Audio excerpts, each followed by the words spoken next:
71ാമത് ദേശീയ പുരസ്കാരം വലിയ വിവാദങ്ങൾക്ക് വിധേയമായിരുന്നു. മലയാളികൾക്കിടയിലാണ് ഏറ്റവും കൂടുതൽ വിവാദം ഉണ്ടാക്കിയതും. കാരണം മലയാളികൾ പ്രതീക്ഷിച്ച നാഷണൽ അവാർഡൊന്നും ലഭിക്കാതെ പോയതുകൊണ്ടാണ് വലിയ വിമർശനം ഉണ്ടായത്. അതുപോലെ തന്നെ ഒട്ടും പ്രതീക്ഷിക്കാത്തവർക്ക് നാഷണൽ അവാർഡ് കിട്ടിയതും പിന്നെ കുറെ രാഷ്ട്രീയ പ്രേരിതമായ കാര്യങ്ങളും ജൂറിയിലെ അംഗങ്ങളുടെ താല്പര്യ പ്രകടനവും ഒക്കെ വലിയ രീതിയിൽ ചർച്ച ചെയ്യപ്പെട്ടിരുന്നു. നമ്മൾ ഏറ്റവും പ്രതീക്ഷിച്ചായിരുന്നു ആടുജീവിതം എന്ന ചിത്രത്തിനുള്ള അവാർഡും പൃഥ്വിരാജിനുള്ള അവാർഡും ഒക്കെ. പക്ഷേ എന്തുകൊണ്ട് അതൊന്നും പരിഗണിക്കപ്പെട്ടില്ല എന്ന ചോദ്യങ്ങളുണ്ടായി. പിന്നീട് പറഞ്ഞു 2023 അവാർഡ് 2024 ചിത്രം എന്നതൊക്കെ. എന്നാൽ ആടുജീവിതവും ഈ അവാർഡിൽ പരിഗണിക്കപ്പെട്ടു എന്നതായിരുന്നു. ദേശീയ പുരസ്കാരങ്ങൾ പ്രഖ്യാപിച്ച് കഴിഞ്ഞതു മുതൽ സോഷ്യൽ മീഡിയയിൽ വലിയ രീതിയിൽ വിമർശനങ്ങൾ നിറയുകയാണ്. കേരളത്തെ വേണ്ട വിധത്തിൽ പരിഗണിച്ചില്ലെന്ന് മാത്രമല്ല, മലയാള സിനിമയായ ആടുജീവിതത്തിന് എന്തുകൊണ്ട് പുരസ്കാരം നിരസിച്ചു എന്ന ചോദ്യവും സോഷ്യൽ മീഡിയയിൽ ഉയർന്നിരുന്നു. കേരളത്തെ അപമാനിച്ചെന്ന് ആരോപിക്കപ്പെട്ട് വിവാദത്തിലായ കേരള സ്റ്റോറിക്ക് അറിയിക്കുന്നതിനപ്പുറമുള്ള പരിഗണന ലഭിച്ചതും ആരാധകരെ ചൊടിപ്പിച്ചിട്ടുണ്ട്. 2023 സെൻസർ ചെയ്ത സിനിമയുടെ പട്ടികയിൽ ആടുജീവിതം ഉണ്ടായിട്ടും ഒരു വിഭാഗത്തിൽ പോലും ചിത്രം അവാർഡിന് പരിഗണിക്കപ്പെട്ടില്ല. തെന്നിന്ത്യയിൽ നിന്നും സമർപ്പിച്ച പട്ടികയിൽ 14 കാറ്റഗറിയിൽ ആടുജീവിതം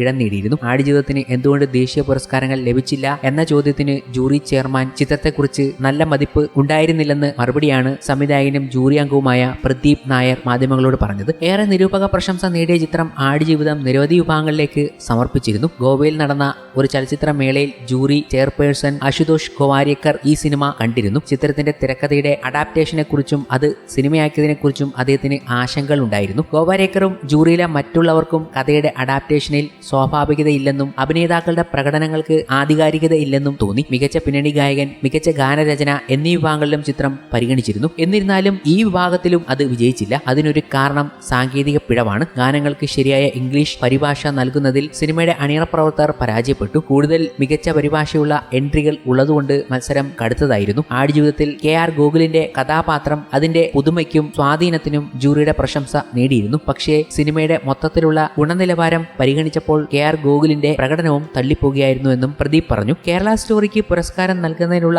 എതിർപ്പ് പ്രദീപ് നായർ ചെയർമാന് രേഖാമൂലം കൈമാറിയിരുന്നു. അഭിപ്രായം ജൂറി അംഗീകരിച്ചെങ്കിലും ഭൂരിഭാഗം അംഗങ്ങൾക്കും കേരള സ്റ്റോറിക്ക് അനുകൂല നിലപാടാണ് ഉള്ളതെന്ന് പ്രദീപ് നായർ പറഞ്ഞു. ക്രിസ്റ്റോ ടോമി മികച്ച സംവിധായകനെ പരിഗണിച്ചെങ്കിലും ഉള്ളൊഴുക്ക് എന്ന സിനിമ ഒരു ഫാമിലി ഡ്രാമ ചിത്രമായിട്ടാണ് ജൂറിയിൽ ഭൂരിപക്ഷത്തിനും മനസ്സിലായത് എന്നും പ്രദീപ് നായർ പറഞ്ഞു. അതേസമയം പ്രാദേശിക ജൂറി 6 സിനിമകൾ മാത്രമാണ് കേന്ദ്ര ജൂറിയുടെ പരിഗണനയ്ക്ക് അയച്ചത്. ഉള്ളൊഴുക്ക്, 1947, പ്രണയം തുടരുന്നു, പൂക്കാലം, ഓ ബേബി, ആടുജീവിതം, മഹൽ എന്നിവയായിരുന്നു ഈ ചിത്രങ്ങൾ. പിന്നീട് തന്റെ പ്രത്യേക അപേക്ഷ പ്രകാരം ഇരട്ട, കാതൽ, 2018, തടവ് എന്നീ സിനിമകളെ ജൂറി ചെയർമാൻ അശുതോഷ് ഗോവാരിക്കർ തിരികെ വിളിച്ചെന്നും പ്രദീപ് നായർ വെളിപ്പെടുത്തി. ഇതൊക്കെയാണ് ഇതിന്റെ പിറകിൽ നടന്നിരിക്കുന്നത്. പക്ഷേ ഒരു അവാർഡും കിട്ടാതെ പോയപ്പോൾ പ്രേക്ഷകർ വലിയ രീതിയിൽ വിമർശിക്കുകയുണ്ടായി. കാരണം മലയാളികൾ ഇരുകൈ നീട്ടി സ്വീകരിച്ച ഒരു ചിത്രമായിരുന്നു ആടുജീവിതം എന്ന ചിത്രം. അതുപോലെ തന്നെ പൃഥ്വിരാജിന്റെ പ്രകടനത്തിൽ ഉറപ്പായും നാഷണൽ അവാർഡ് കിട്ടുമെന്ന് വിശ്വസിക്കുകയും ചെയ്തിരുന്നു. പിന്നെ നമ്മുടെ ഇതിഹാസ നടന്മാരായ മോഹൻലാൽ, മമ്മൂട്ടി എന്നിവർക്കൊക്കെ നാഷണൽ അവാർഡിൽ ഏറ്റവും വലിയ മിസ്സിംഗ് ആണല്ലോ സംഭവിച്ചത്. അവരുടെ